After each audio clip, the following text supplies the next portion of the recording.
En el vídeo anterior hemos estudiado el proceso mediante el cual, a partir de los espectros, podemos obtener las propiedades físicas y conocer la naturaleza de astros como las estrellas, planetas o cualquier otro tipo de astros. La técnica que hemos descrito en el vídeo anterior es lo que llamábamos el análisis espectral. Para poder realizar análisis espectral de precisión, sin embargo, necesitamos disponer de espectros de muy buena calidad, espectros con una alta relación señal-ruido y con una alta resolución, y no siempre estamos en ese caso. Es por eso por lo cual en la actualidad todavía se sigue usando en astrofísica de forma común una técnica desarrollada hace muchos años, una técnica clásica, que es la técnica de la clasificación espectral. Y esa técnica la vamos a describir a lo largo de este vídeo. La clasificación espectral, como digo, es una técnica clásica, una técnica que se inició pues, en la segunda mitad del siglo XIX, en los principios de la espectroscopía.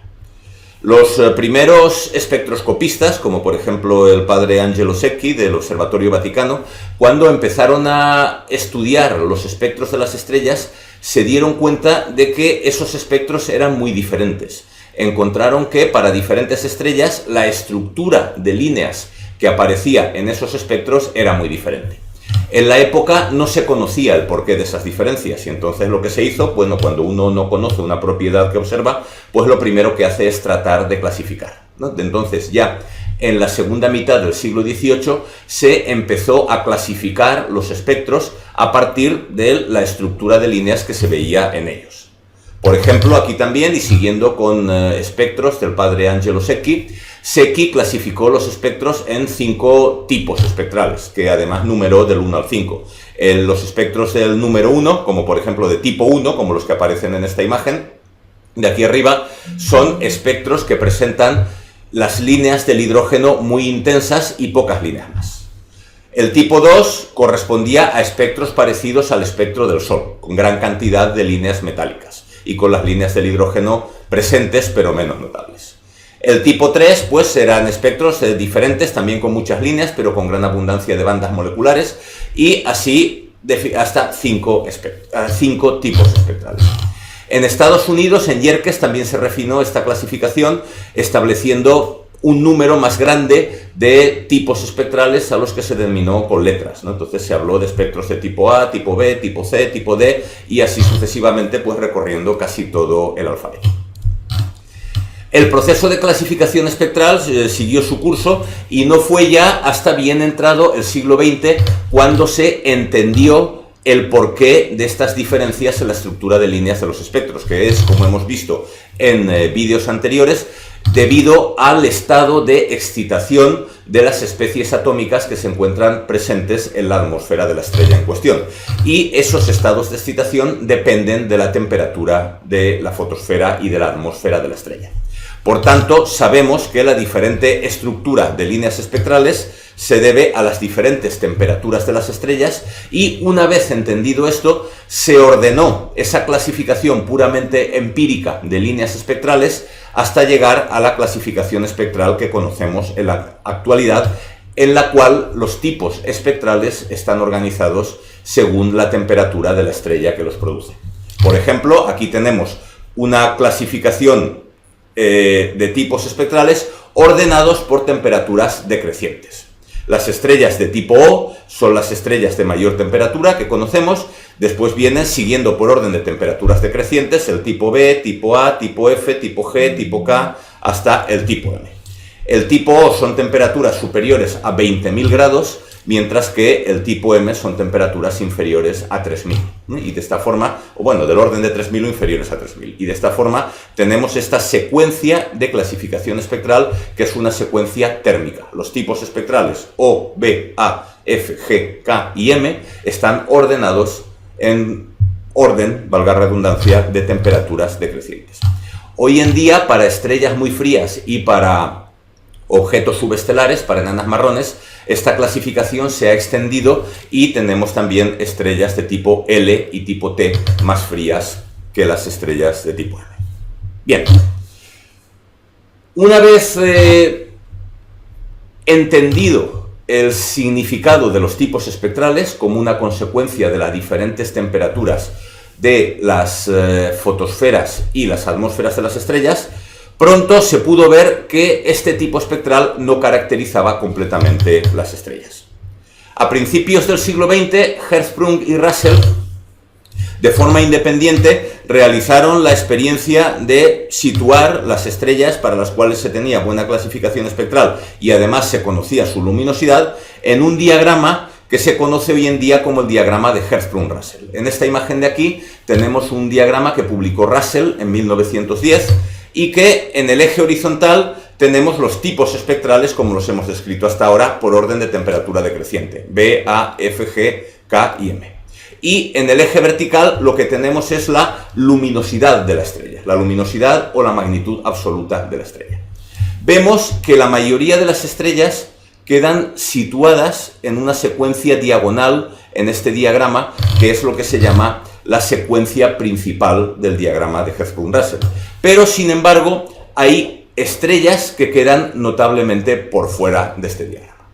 Claro, y esto tiene una implicación importante que vamos a discutir pues con un diagrama de Hertzsprung-Russell mucho más moderno, ¿no? Un diagrama en el que tenemos una gran cantidad de estrellas para las cuales hemos podido determinar con precisión tanto su temperatura como su luminosidad. Vemos cómo efectivamente la mayoría de las estrellas se encuentran en la diagonal principal del diagrama HR, pero tenemos en esta región fuera del diagrama un grupo importante de estrellas y más por arriba, en esta parte de aquí, también aparecen más estrellas. ¿Qué quiere decir esto? Pues bueno, quiere decir que únicamente por su temperatura, por su tipo espectral, no podemos caracterizar una estrella. Vamos a considerar, por ejemplo, dos estrellas que se encuentran en esta dirección vertical del diagrama. Serían estrellas que tienen la misma temperatura. Si estrellas en esta región y estrellas en esta región tienen la misma temperatura y sin embargo las estrellas de aquí arriba son mucho más brillantes que estas de aquí abajo, eso quiere decir que las estrellas de aquí son mucho más grandes. ¿Por qué? Porque si tienen la misma temperatura quiere decir que emiten la misma cantidad de energía por unidad de superficie. Recordemos que la energía que emite la estrella, básicamente la energía que sale de la fotosfera, se distribuye como radiación de cuerpo negro, de forma que la cantidad de energía emitida es una función de la temperatura a la cuarta, de la temperatura de la fotosfera a la cuarta. Si las fotosferas están a la misma temperatura, por unidad de superficie van a emitir exactamente la misma energía.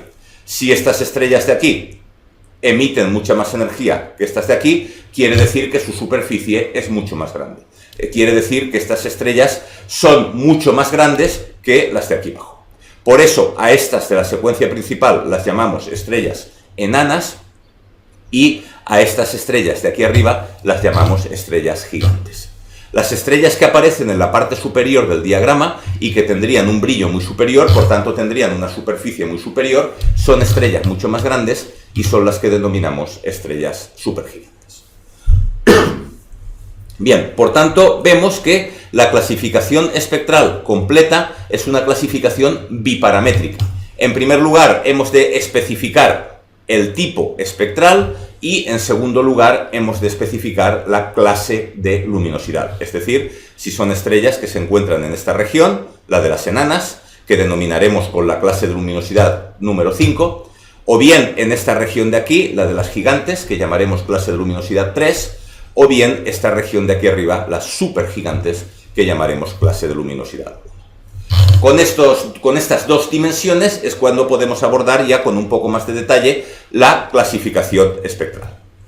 Tenemos en primer lugar los tipos espectrales que están ordenados por temperatura decreciente, como hemos dicho, en la escala O, B, A, F, G, K y M, con las temperaturas correspondientes que tenemos aquí, y vemos que cada tipo se caracteriza por la estructura de su espectro de líneas. De esta forma, las estrellas de tipo O las caracterizamos porque presentan líneas de helio 2, las estrellas de tipo B presentan líneas de helio 1 y así sucesivamente con otras características que vamos a ver a continuación. Aquí tenemos una secuencia de estrellas estándar de clasificación espectral, quiere decir que son estrellas estándar cuyo tipo espectral y cuya clase de luminosidad es conocida. El proceso de clasificación espectral lo que consiste es comparar los espectros que obtenemos con estos espectros estándar estos espectros de clasificación. Tenemos que encontrar el espectro que estamos estudiando, a cuál de estos espectros de clasificación se parece más, y una vez veamos a qué espectro de clasificación se parece más, le asignaremos el tipo espectral y la clase de luminosidad de ese espectro. Volvemos, por tanto, a la secuencia. Como decíamos, las estrellas de tipo O se caracterizan porque tienen líneas de helio 2, de helio ionizado. Aquí vemos efectivamente esta línea de helio 2, aquí tenemos también una línea de helio 2. Los espectros están organizados siguiendo la secuencia de clasificación espectral por temperaturas decrecientes, y entonces vemos que a medida que va decreciendo la temperatura de la atmósfera, las líneas de helio 2 se van haciendo cada vez menos intensas.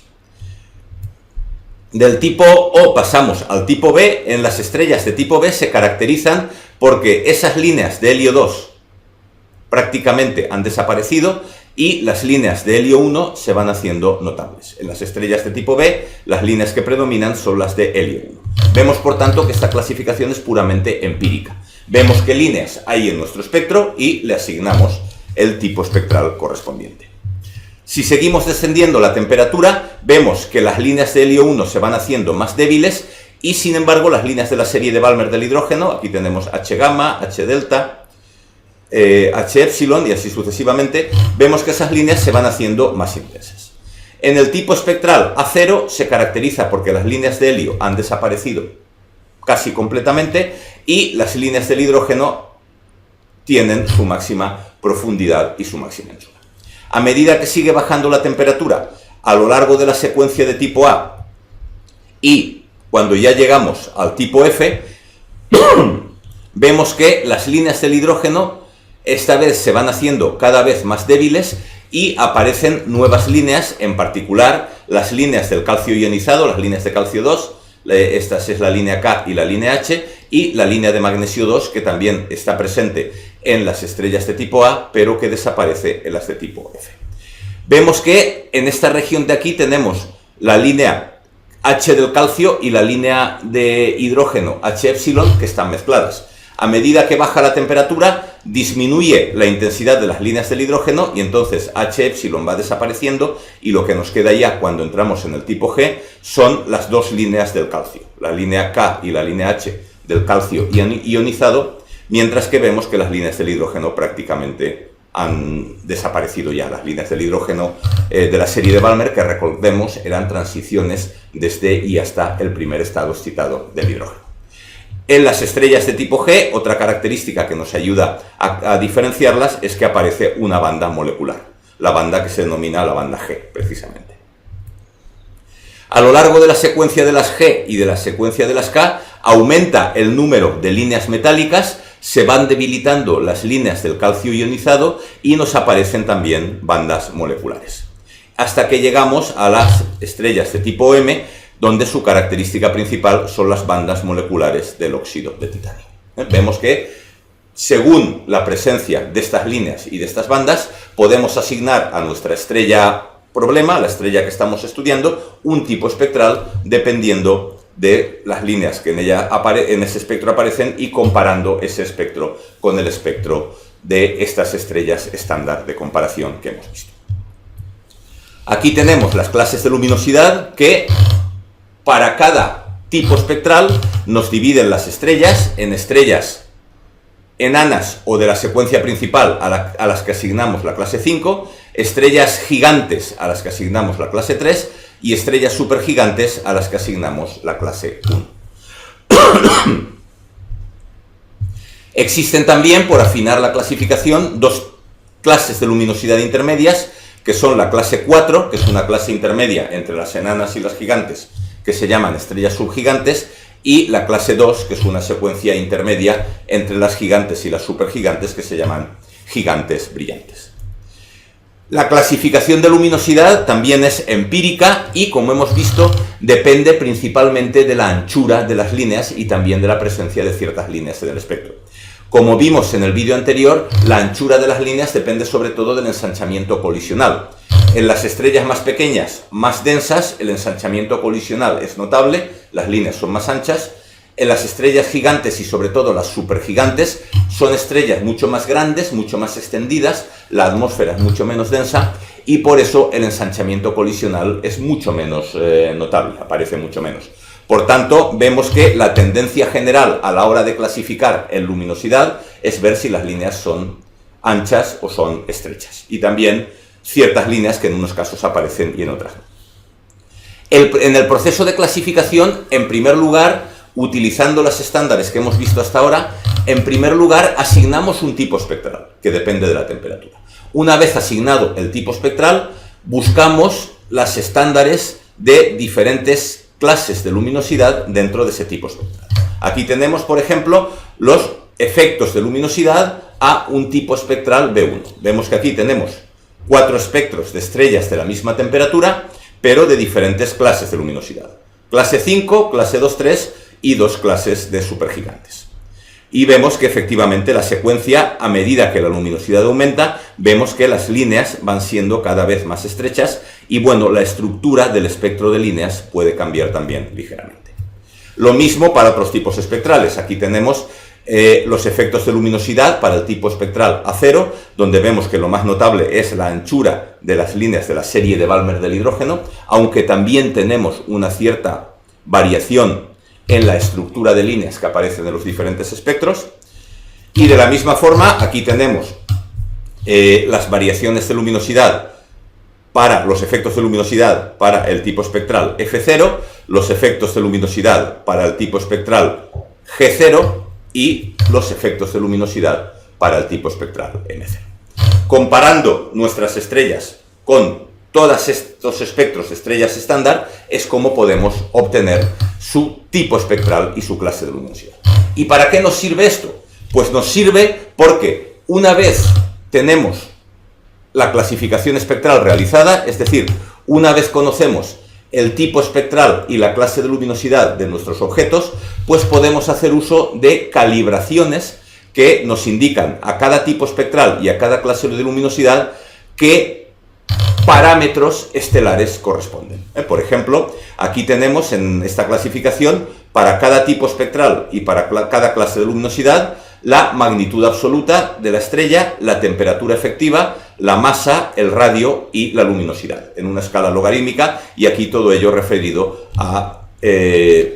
al Sol como unidad. Aquí tenemos la masa en unidades de masas solares, aquí tenemos el radio en unidades de radios solares y aquí tenemos la luminosidad en unidades de la luminosidad solar.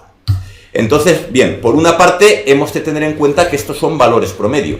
Cuando hablamos del análisis espectral, a cada estrella concreta le podemos asignar sus parámetros físicos concretos. Aquí no, aquí, dada una estrella, la clasificamos, obtenemos su tipo espectral y su clase de luminosidad y asignamos los valores medios, los parámetros físicos medios correspondientes a ese tipo espectral y a esa clase de luminosidad. Por tanto, digamos que esa asignación de magnitudes físicas no es tan precisa. Asignamos magnitudes físicas promedio. Sin embargo, la ventaja es que, en este caso, el obtener un tipo espectral y una clase de luminosidad es mucho más sencillo, sobre todo en términos observacionales. Como decía al inicio, para el análisis espectral necesitamos espectros de mucha calidad, de muy alta relación señal-ruido y de muy alta resolución. Sin embargo, para clasificación espectral nos sirven espectros de señal-ruido media y de resolución baja. Entonces es mucho más económico en tiempos de medios de observación.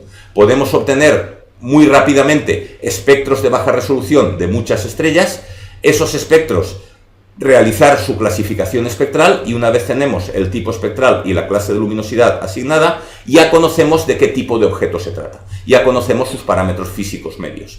Si es un objeto en el que estamos interesados, entonces ya estudiaríamos la conveniencia de obtener espectros de mayor resolución y de mayor relación señal-ruido para un análisis en profundidad y para poder asignarle sus parámetros físicos propios y no unos parámetros físicos medios. Y es por esto por lo que estas técnicas de clasificación espectral todavía se utilizan hoy en día para, para efectos de conocer de qué tipos de estrellas estamos tratando, para espectros de clasificar las estrellas y también para efectos de asignar tipos espectrales y de asignar parámetros físicos con muy poco esfuerzo observacional. Eso hace, por tanto, y con esto acabo, que la clasificación, las técnicas de clasificación espectral, pese a ser una técnica clásica, todavía se siga utilizando asiduamente en la astrofísica actual.